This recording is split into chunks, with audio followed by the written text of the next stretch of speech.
It's Rick without the K. James presents, in my opinion, podcast. Don't forget to hit the subscribe button, as well as the notification bell. Thank you for watching. Go ahead and switch this over. Me and my friend were having this conversation, so I don't even know how I'm going to word this question. But I didn't realize it until we started talking about it the other night. And we were two grown-ass men at Buffalo Wild Wings having a heart-to-heart, and we had like two younger females next to us, and you would have thought they were having the conversation we were having. And it wasn't until I was dropping them off, and he goes, you realize, like, our generation is the first generation as a male where you have to have feelings and shit. Like, our fathers didn't have to. It was like, bitch, go get me that. Like, so I want to know, how do you guys think our parents' generation versus our generation, and you have kids, but you don't, but I do, right? Versus the next generation, what it is to be a man nowadays, because I feel like that is just totally changed in those three different generations. So, and I'm not saying one is better than the other. No. I'm just saying like emotionally as a man to even talk about your fucking feelings is acceptable, where like my father probably never talked about his feelings. It was just bottle that shit up. You know, you don't do that, where I think my kids are going to just be like, everything hurts and everything. Yeah. Right. So is it better? Is it worse? I don't know.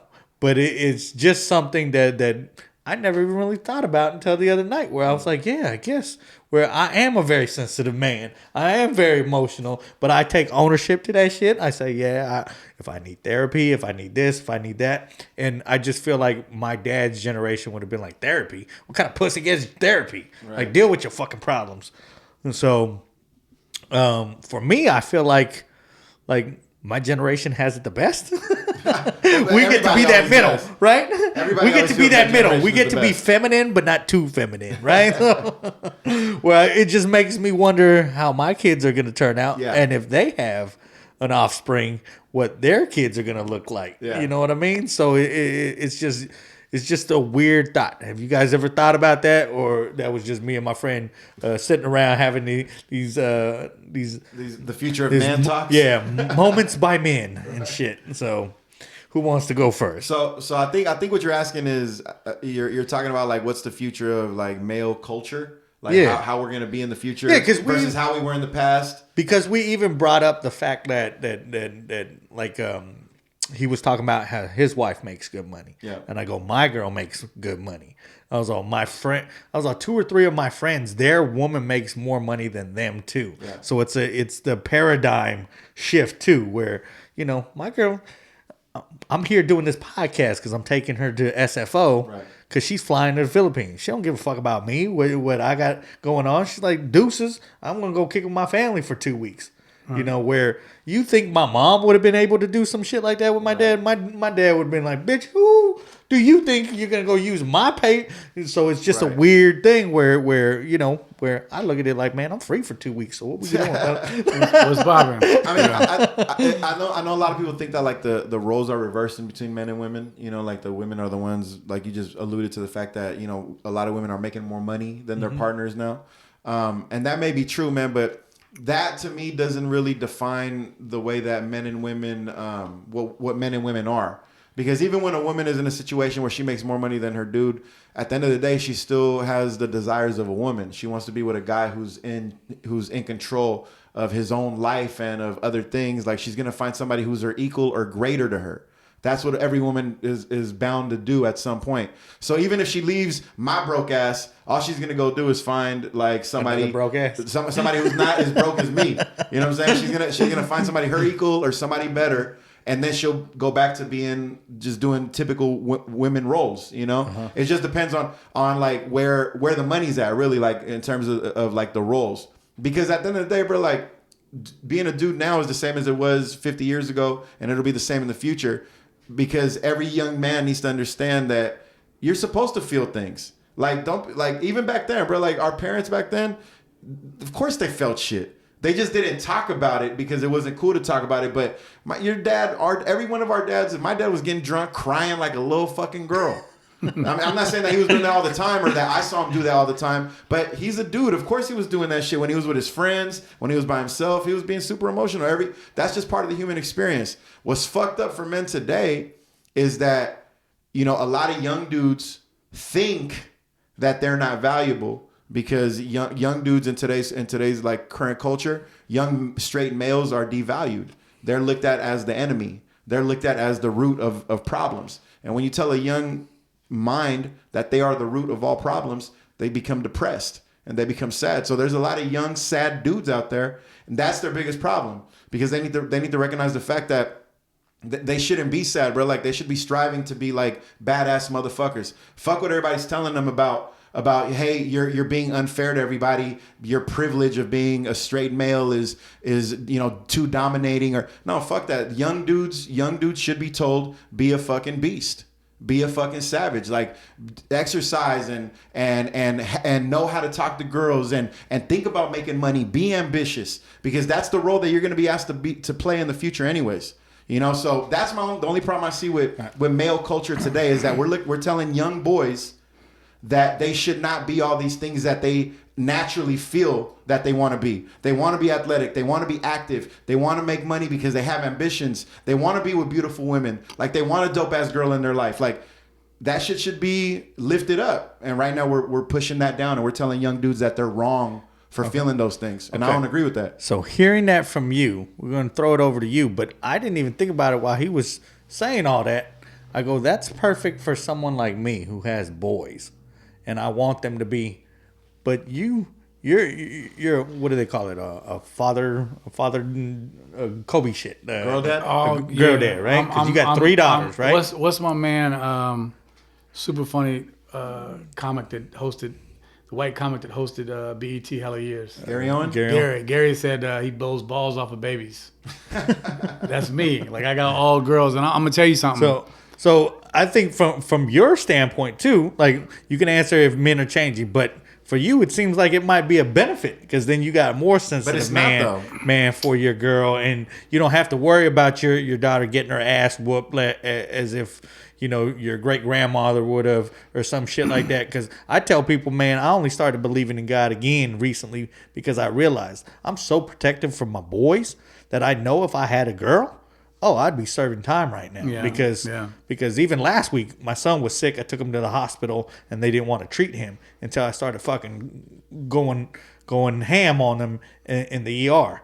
And I was like, no, my son's gonna get treatment. He's gonna do this. He's gonna do that. And I had to break it down for him. But I could only imagine what it's like to be a father to a daughter. So, give us your. So, first, I'm a proponent of feminism in the side of, I believe that women should have this strength to fight for personal gain and strength. You understand? But I'm also like, I'm a man's man in the sense that understand that I am the man and you are the woman and we have roles. And that's not me discrediting you or trying to talk down to you or treat you any different, but understand in our relationship, if the shit pops off, this is the way it's got to be. Mm-hmm. Me and my wife had a conversation the other day. I had been drinking a little bit and it was cold downstairs and we bounced to a good something to eat and we got this little bitty ass space heater. I put it in the middle of the floor. Mm-hmm. And I had it on a certain temperature because on the upstairs I got a big ass property, so the heat always is upstairs, but it don't rot. You know what I mean? It's not. Yeah, heat right. And I was like, it's cold down here. When I come back, it's gonna be nice and toasty. Huh? It's cold as fuck in Southern Cal right now. Yeah. We don't ever see no 34-degree days, right? Yeah. And so she had turned it off, but I went back and turned it on. But once I left, she went back and turned it off. So when I got home, I said to her, babe. She goes, well, you were a little bit tipsy. I didn't think you would trip off of it. I was like, no, here's the deal. I turned the motherfucker on because regardless of what was going on, I wanted it to run. Yeah. I said, I don't give a fuck if this motherfucker burnt down. don't fuck with it. Because if we was outside watching this motherfucker go up and smoke, at least I know my woman listened to what the fuck I was saying. I told her that straight up, verbatim. I said, babe, it's not about always what the fuck you think that is supposed to be a certain way. It's about, just like if you have an issue or you discuss something with me and I am conscious of it and I cater to you or your feelings, don't emasculate me because my presence ain't there, or because I notice with this job, I'm away more. Right. So the household shifts. My wife got to stand up. She got to be a little bit more, you know what I mean? Assertive, But don't forget, and it's not me shitting on women. Like people would be like, oh, why the fuck he? It ain't about that. It's about that when I come home and I provide and I make sure all this shit is happening, that I don't come home to visit. This is still my motherfucking house. Yeah. This is still my home. And my girls, and I'm guilty of this, at 12, 13 years old, I told them straight up, I said, I don't want you to ever rely on a man to ever do anything for you. And at that time, I wasn't talking about, but be a woman that's also considerate of your man's wants and needs and his feelings and his aspiration and his dream, even if he don't have shit. Because right now with social media, what it's about, money, cars, what the fuck you can do for me. I see young girls talking, bruh. Like I'm like, what the fuck happened to being a lady? Right. So I had to tell my girls that. I shot them a text. I was like, listen, don't ever have your man in a position where he feels like you're undermining him, because he's still a man. Mm-hmm. And a man that feels undermanned feels threatened and scared. And what does a man do that feels threatened and scared? He lashes out. Mm-hmm. And you will become victimized by what the fuck you created by not respecting this motherfucker. So, but you have to voice it. Yeah. See, a lot of men will sit on it. And what do? We sit on it and we be mad and we angry, we go fuck somebody. Yeah. But all you have to do is talk. She may not like it, but you got to have the courage to tell her how you feel. My wife may have been mad, but she understood where the fuck I was coming from. Right. Do you know what I'm saying? And my girls, like, I'm literally that dude that talks to these boys. So have you seen the transition of, I guess, dudes you would have ran with versus your daughters, whoever they're dating? They're absolutely not like how I am. And what's fucking crazy, because I thought my daughters would migrate to that type of, because they say you're gonna be like, you usually date somebody that's like how your father is. Yeah. And I'm very busy, I'm very driven, I do a lot of things, I strive to be at the top of whatever the fuck I touch. Like, they see that. Now, one of my daughter's dudes is, they almost have the same temperament. They're not aggressive, they're chill. Yeah. You know what I'm saying? And then this other cat, he's kind of aggressive, but it's just a different. I'm so hustler based. Do you know what I mean? I don't understand the stand back and kind of just be fucking no urgency. Right. I'm very driven from urgency. Like, I'm like, what the fuck can I do next? Okay, I won, but that's not enough. Yeah. And my girls, they tell me sometimes, like, Dad, you kind of like, it seems like you're mad. I'm like, no, baby, I'm passionate about you fucking winning. Yeah. That's all I give a fuck about. Now, but I also want you to be respectful of your man and your relationship, because you can't be a man. You can be a boss in your own sense. You can do what you do, but you can never be us. Right. Do you know what I mean? If you look at the infrastructure of this country and how this is built, you go to the airport, you go to a right of way, there's not 70% of the 80%, 90% of the workforce women. And that's not a bad thing, right, but that's a fucking reality. Mm-hmm. You know what I'm saying? And it's not a shot, because women, you have the things that you do and that you can never be replaced. As a father of 2 daughters, let me ask you this question, because I don't want 3 daughters. 3 daughters. And 2 granddaughters. Okay, so you're around women. Yes. The female energy. Why do you think that women get upset when you do suggest to them that they can never beat us? Because I've noticed that a lot of people will bring this up at some point in this conversation, or these types of conversations, and then a lot of women will roll their eyes. A lot of women will feel that that's some sort of insult towards them. Now, I'm not saying it is or it isn't, because it depends on who it's coming from, why they're saying it. But one thing I have noticed is that they do not like that comment. Why do you think that is? The truth is, a motherfucker. I have friends that invited me to basketball games, right, that their daughters played at. Now, I went to this basketball game and watched these young ladies play, and I was moved by it, and I would encourage my daughters to play basketball. But that don't mean I want to watch the shit. Right. Do you understand? Yeah. Because the level that we've always been taught was ferociousness, agility, strength. And unfortunately, in this fucking gene pool, women will never be able to do necessarily. You thinking, yes, I think there's brilliant women, but from a physical standpoint in society, you guys, let's be realistic. The reason why we are men and the reason why we are women, it's just the way it is. And it's not a bad thing, but it's just that's just how the shit worked out. Yeah. And for women to and I feel like these young girls, maybe their intention is good to be a boss bitch and all that, but also understand that you need and we need each other. There's no anything without both of us. Right, we can't procreate. We can't, you know what I mean? And then women have this upper hand on, if you get pregnant, you are instantly taken care of. Like if you took away that fucking thing and women had to be responsible for the child, how different would the world be? Super different. Do you understand what I'm saying? So it's not equal. You get divorced. The woman automatically knows she's getting paid. She's going to get this amount of money. This bitch could run it out to make sure she gets to that year she gets 50%. You know what I mean? But you know, honestly though, it's ironic. I think it's ironic though, because even though I agree with what you're saying in terms of the benefits that women get when they get pregnant or when they divorce, you know who I blame though for that? Men. Yeah. But not, you fuck up. Not because we fuck up. But because the people who make these laws possible are men.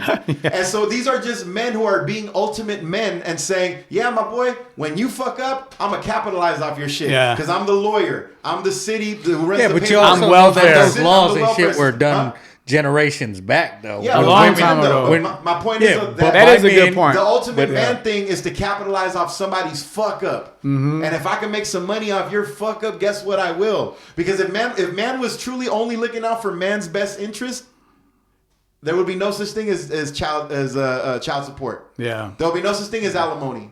But what's crazy is, where is single family homes more profound at? Meaning that you have a mother. Just where? I mean, what ethnicity? What group of people? In America? Yeah. I'm gonna say black people first. Okay. Yeah. So from a break, this is crazy too, because you guys understand that anytime you take, and this shit's been written, when you have a family that loses a father, there's something about dad that ain't gonna be there. Yeah. And don't get me wrong, there's plenty of women that raised good men. Yeah. And they had to go through some shit. It's dad. Do you understand? Dad But is the the percentage fucking of karma. winning, there has to be. They said this is based on facts, that it would be better for a man to raise his children than a woman to raise her children alone. Do you understand what I'm saying? Just based on not only to that fact, I've heard the fact that a person is more susceptible to do time in jail or prison if they are either raised by the mother alone, versus both parents or the father. So what does that tell you, bro? Like, that means you are more likely to end up in jail or prison if you come from a single mother home but why, though? than a single father home. But what does that? What does that say about what men bring to the table? That's the real question. A whole lot, motherfucker. No, number one thing, discipline. or at least the notion of it. And why even just the notion? Why does that exist within men? Because we are I think that I have no way to back this up. I'm really talking out of the side of my neck, but this is my assumption. Probably because the male presence brings with it the threat of violence. And not only that, I'll whoop your ass. The physicality of a man versus your mom hitting you ain't the same thing. I was afraid of Morris Lewis. I didn't give a fuck about the police, my principal, fuck everybody. But my dad was going to come to the school and beat my motherfucking ass. Yep. That's what I was afraid of. as a teenager. Right. So I didn't care. And that's what kept me out of a lot. Or I had to be way more clever than the next motherfucker. Because I got 3 strikes. But I never been to prison because I was afraid of my father. Yeah. Do you understand? Statute of limitations have run out. Clearly. What kind is it? Yeah. But I'm saying, you guys understand what I'm saying? Like, literally, I was more afraid of my father. And if my father had not been a part of my life, he didn't throw the ball. He didn't do the fucking daddy things that everybody talks about. But he pumped enough fear and educated me to know that if you fuck up, there's consequences, and I'm gonna beat your motherfucking ass. I stopped selling weed. I stopped selling dope because my father was there. You know what I'm saying? I got rid of my guns because my father was there. He literally saved me from a different path. And if I had not had my dad, my mom is a white woman. She was not a part of my life. I was not raised by them. I knew nothing about them. But my black father, which typically that's not even something you fucking hear about. But this black man kept me and made sure that I didn't fall into that fucking trap. You know what I'm saying? So my dad was pivotal, and I'm a fucking proof, because I can go sit here right now and walk into a room and sit around project managers and project engineers and sponsors and have a conversation and an intellect, but I can still come over here and chill and Hayward talk motherfucking shit. Well, maybe that's to answer the original question as well, though. Too is it's all about variables, right? So you take this or that, and I think our parents' generation came from maybe having two parents or whatever to our generation, is more susceptible to having a divorce and shit. Where our kids' generation, they're going to be to the point where they're going to swipe right to get to the fucking divorce. Social media is a motherfucker. Like, I swipe right, but now I want a divorce. Left, bitch. Like, so it's going to be so I guess there's just so many different variables on the fact that changing though, bro. Because if you really notice, if we're basing a lot of stuff that we think about society off what we see on social media, because it does have like a big ass influence. But if you really notice, even on social media nowadays, bro, like, it's always a pendulum swinging back and forth. And 2023, that pendulum swings even faster because we have such an ability to communicate with each other. Like, this podcast is going to be out in a couple of days. The whole world's going to know our thoughts in a couple of days. This wasn't possible 20, 30, 40 years ago, right? But nowadays, that's why the pendulum goes back and forth so fast. And right now, I really do think we're going back to the strong man, the wise strong man being popular. I think we are making a shift back to that, because I hear young men talking about manly shit now more often, because I think it's becoming more popular. And even if you notice online, you can see people talking about that a lot more. It's more not. common. You shouldn't be ashamed to be of course not. A man and to have prowess. You should be proud. Yeah. To have those like male inclinations. All you got to do is be wise about it. You know what I'm saying? Like motherfuckers, you've heard this all over social media. From Jordan Peterson. I know a lot of people don't like that name. It triggers them because they got their preconceived notions. But he has great thoughts, in my opinion, on the state of the current male, the present day male. And he says it all the time, bro. Like, every young man, every man in general should want to be a fucking beast. Physically, mentally. Like, you should want to be a fucking savage, but then know how to control that shit. Emotional intelligence. That's the fucking key right there. And that's, so when people say what makes you a man, it's that my answer is like, what makes you a man is the ability to fuck shit up physically, mentally, all that shit. You know what I'm saying? Education wise, be funny, be charming, like, be able to fuck shit up, be a beast in all different facets, and then know exactly how to control it.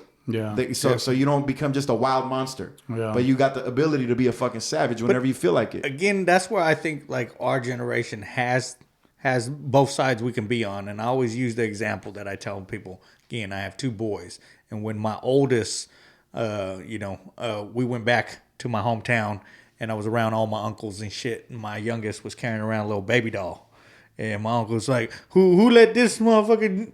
And I was like, "What? He's got a baby." "Oh, you let your son carry around a baby doll?" And I was like, "Yeah." And I was like, "What's wrong with that?" "Oh, you're going to make him to be a pussy, this, that, and the other." And I go, "You had kids, right? You wanted to carry around your kids, right?" I said, "What, I might make him to be a good father one day?"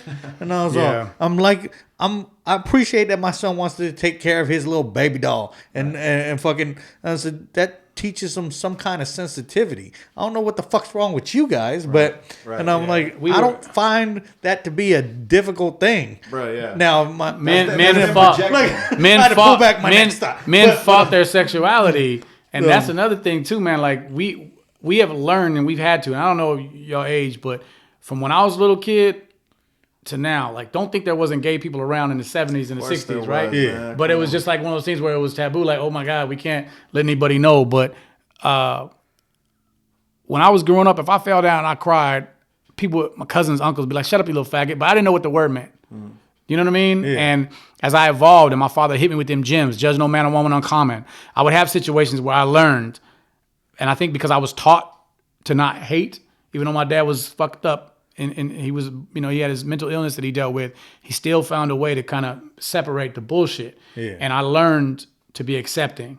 And like this era right now, look how accepting we are of. Years ago, we're all guilty of. Look at this faggot. We would see somebody and it wasn't right and we didn't understand it and this is not normal. Like, you're not supposed to be wearing a halter top and shit and flip flops and shit and have your nails done and you a dude. Like, we come from that, right? But now what's happened with me is, because I've had those life lessons and I had somebody that came out to me and it was like, man, how you feel about two men being together? I was like, man, to be honest with you, it's not natural. I don't see how two dudes could want to smash. And he was like, how come it got to be about sex? How come two motherfuckers can't just love one another?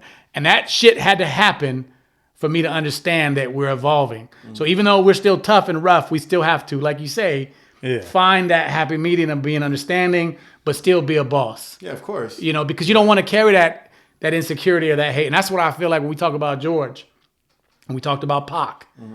What happened to these individuals that made them feel like they had to go backwards that road. and then they had to hate on their own. You know what I'm saying? It comes to education, right? And what you're taught and the people you surround yourself with. And I've won, and I still make mistakes, and I still fuck up. But I know I'm better because I had my pops. You know what I'm saying? Right. You guys, we sit here and we talk, and this is so necessary. Oh, absolutely. Do you understand what I'm saying? It's and so I fucking think necessary. our generation is a little more cognizant of the way it might make somebody else feel or this or that. So we take that all into account as well. Because we've been on both sides. We've seen a little bit of everything. We've come, you know what I mean? Like, it's I don't know. But I do feel sorry for the young man that is trying to build, and because he has not been established, he feels like he's not ever gonna be enough. Right. Because social media paints that picture. Right. Like, you gotta have, like, all these thirst traps and these women, like, he gotta have a job and make, 6 figures and boo boo fuck, and you're like trying to come up and you're doing fucking Postmates or fucking Instacart, but you still a boss. You still got it in you. Exactly. It's in you. It's in you. It's not on you. And there ain't nothing. There's nothing wrong with, like, keep your hustle, like, focus, and don't be fucking. Don't be a victim. Jade or a victim to it. Like, your time will fucking come. Yeah. That's the realest shit I can say. Like, we are out here. We keep going, and you hustle, and like fucking Mr. What is it, Barbosa? Yeah. Do you think that he'd ever be at any time in his life that he'd be at the end of a conversation where George Lopez was like, who the fuck? Right. He won. You understand what I'm saying? The internet said, let it be. Make it so. Let it be, man.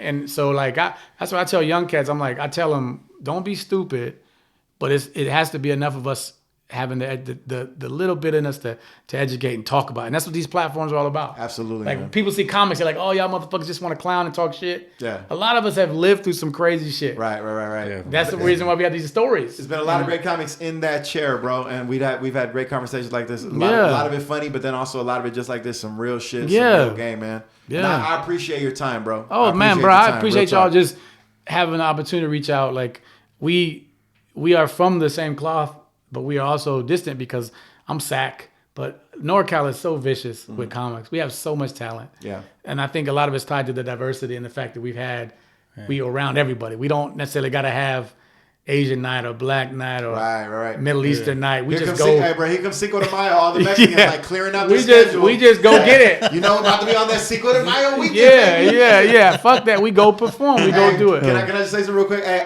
to all promoters out there getting ready to do a Cinco de Mayo show, just keep one thing in mind. May 6th, the day after Cinco de Mayo. Yes, I know it's a Saturday, but Canelo fights that night. So just keep that in mind. If you're gonna throw a comedy show on May 6th, just have money to give the comics because you're not gonna sell no tickets. But Charlie Murphy, my main man, Rick James. That's the one you think, the comedian Rick James. Get up. I can't hear my neighbor crying, I can't breathe. Don't forget to hit the subscribe button, as well as the notification bell. Thank you for watching.